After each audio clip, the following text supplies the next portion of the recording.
Hello and welcome to my art studio. I've been using this studio since its opening on Jan 1st, 2021. Initially, there was very little stuff in the studio. There were some furniture pieces and a few art supplies in one little corner. So it didn't make sense to make a studio tour immediately because the place was practically empty.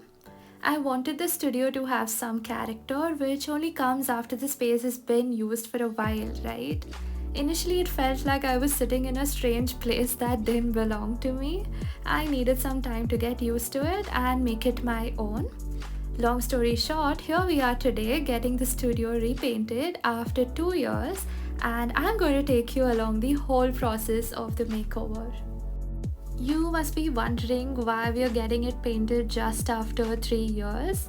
So let me tell you, the room next to the studio is the guest room, which I ended up using as a storeroom for my packaging products, storing unfinished paintings, supplies, clothes, and whatnot. Look, I'm a huge hoarder and I have all my childhood stuff stored there.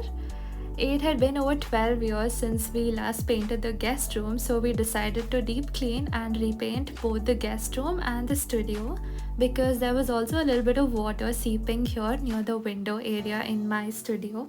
But the most exciting part is that we'll be redoing both the rooms, and the guest room will be converted into another studio, which would be an extension of my current art studio. So, more space to walk around and to store my supplies. This was really exciting for me because I love organizing and deep cleaning and the endless possibilities that a blank room can offer. So, yeah, after repainting, I did make a few changes to this studio. If you know me, you know how much I love changing the furniture layout and moving things around and experimenting. Words fall short in expressing how grateful I am to have this space.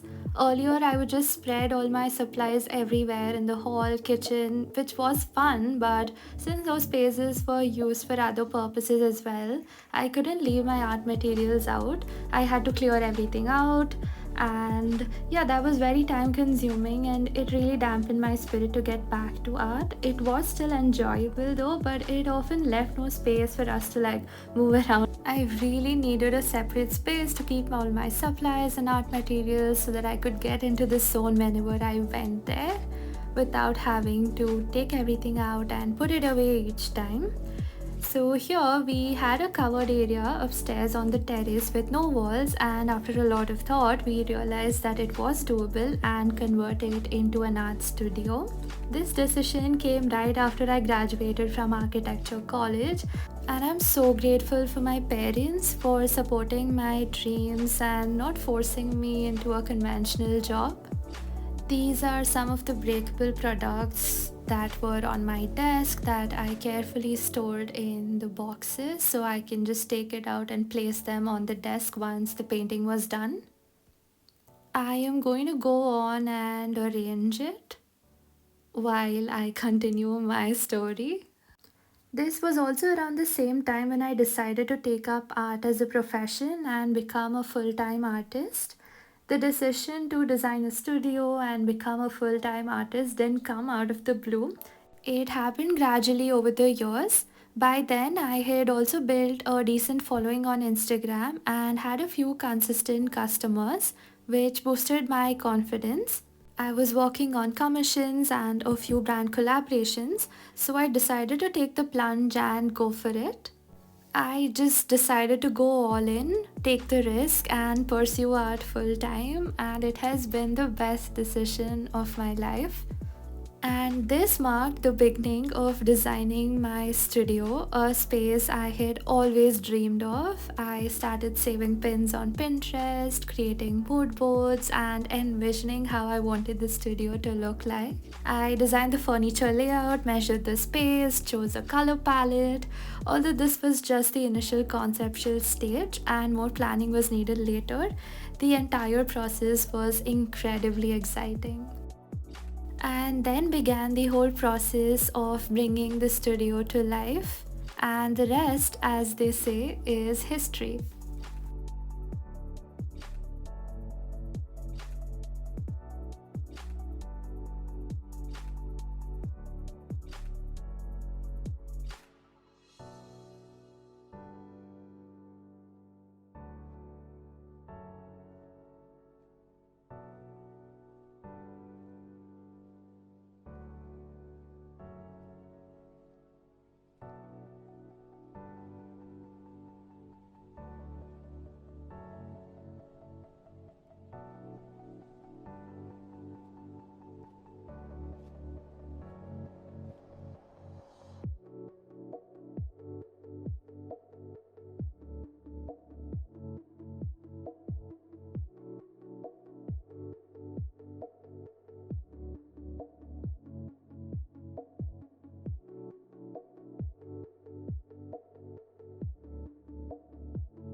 We got an art trolley and an art desk from IKEA for the other room. And let me go on with my narration. Yes, we're not done yet. For me, the main requirements for an art studio were good ventilation and lighting, regardless of its size. I believe these are the crucial elements in any interior space. So, the terrace area here had lots of openings, it just had a roof. So, we decided not to cover them with walls or any opaque materials. Instead, we went ahead and installed glass windows and doors to maximize light and ventilation. That way, the view isn't blocked, and I get to see some beautiful sunsets and clouds from up here. I feel more connected to nature, which is also a huge source of inspiration.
So, the initial plan was to set up my laptop and PC in the studio for editing and scheduling orders. However, I needed to do voiceovers for my painting courses. It's more convenient for me to do it downstairs in my room where it's much more quieter. So, we had this set up for a while and then we had to move it back to my room. I just feel like it's all about experimenting, trying out the space, seeing what works best for you, and changing things if they don't. It's never really finalized. In the 2-3 years of having my own studio, I have realized that no element stays in the same place for over 2 months. You just keep adjusting based on what works best for you. You'll know what I'm talking about when you look at the wall panels section, but yes, it may seem like we did all the hard work of placing everything in the room only to remove it all again. But I think that was a good decision because we got to see what works and what doesn't. It's important to remember that this happened over a period of 6 to 7 months. So it wasn't that we placed everything one day and removed it the next. We made changes after a few months, and I'm glad we did. Now I have a better understanding of what layout works best for me. Alright, I'm currently sorting out one of the drawers. These two are already done. So there's like a lot of stuff that I took out of this, and I thought I'll have my acrylic paints in this part and put up some of these bigger sheets and like some of my other paint. Have lots of my paintings here, so I thought I'll just arrange it inside and add some acrylic paints there. You have reached an exciting part of the video. We are getting an accent wall done in this part. We'll be putting up some wall panels. This is the condition of the room right now. We are just clearing it out again. I initially chose a beautiful subtle green wall panel for this, but since they were running low on stock, I had to go with my second option, which is this silk grey panel. While I do like the grey, I still feel the green would have looked a lot prettier. But anyway, here we are. I am choosing some of the frames to go up on the wall. This was also a part of a collaboration, so I had to get the wall completely done by next day so we could shoot it. So I've chosen a few frames here that would go well with the entire theme and the color palette that we're going with.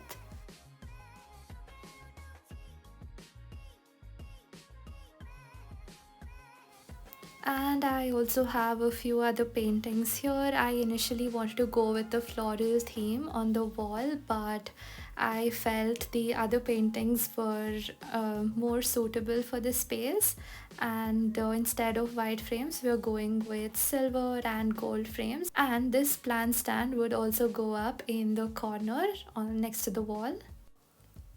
I love how this whole thing looks. I am yet to make an illustration of how I am imagining the space because that's the concept of the whole reel. I also have a couple of paintings in this file here that I have stored over the years. I may pick some of the paintings from here and just frame it and add it on the wall. Let's see.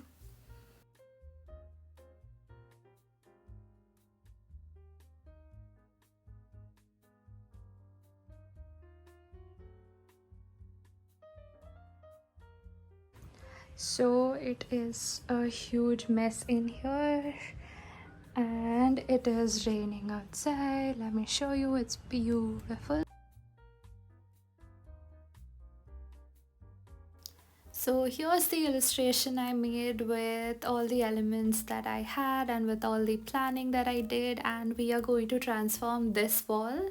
I'm just brainstorming the concept and like imagining how the place is gonna look so we don't have to worry too much for the shoot tomorrow.